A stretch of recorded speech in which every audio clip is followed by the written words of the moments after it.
Hi, I'm Sean. Today I'll show you how I made a point tool for the lathe. Ouch. The point tool is simply a length of bar stock, preferably high-speed steel or tool steel, with 3 bevels ground at the end to form a point. Generally, the length of the bevels are determined by multiplying the diameter of the bar by 1.5. This bar is 7/16 inch in diameter, multiplied by 1.5. The product is 21/32 of an inch. Armed with that information, let's start making the point tool. I start with a strip of wood and cut 2 60-degree angles in reference to the straight edge to make an equilateral triangle. Then I mark the incenter of the triangle by locating the intersection of the angle bisectors of the 3 vertices of the triangle. This will give me the ability to grind 3 equal facets on the end of the bar. Now drill through the incenter with a bit that will allow the bar to fit through. You want a fit that isn't too loose. Now start grinding the bevels on the end, quenching the metal as you progress.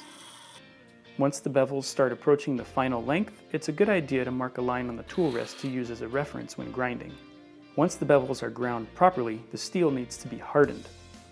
Using a MAP Pro torch, I heat the steel to 1500 degrees, then quench it in oil. Then temper the steel by placing it in a 400-degree oven for 4 hours. While the steel tempers, I shape the handle.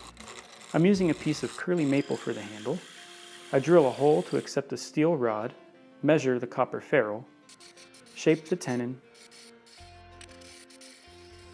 and drill the hole in the copper cap. I like to use caps as ferrules as I don't see the end grain in the handle. To start, I use the tailstock to press the ferrule onto the tenon, then I use a block of scrap wood to press it the rest of the way. Shaping the handle is straightforward and entirely dependent on your liking.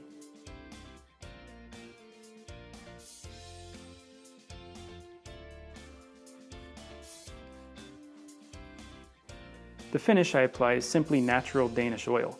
It wipes on easy, shows the grain and figure nicely, and dries fast. After the steel has had time to cool to room temperature, I drive the tool into the handle and regrind the bevels. Now the tool is ready to use. Here I'm using the tool to shape the end of a handle for an old carving gouge. I like to use the point tool for shaping the ends of tool handles because I can get really close to the ends without parting the wood off. If you like this video, please share it and subscribe for more project and tip videos. I'm Sean, thanks for watching. I'll see you next time. To keep up with current projects, follow me on Twitter and Instagram.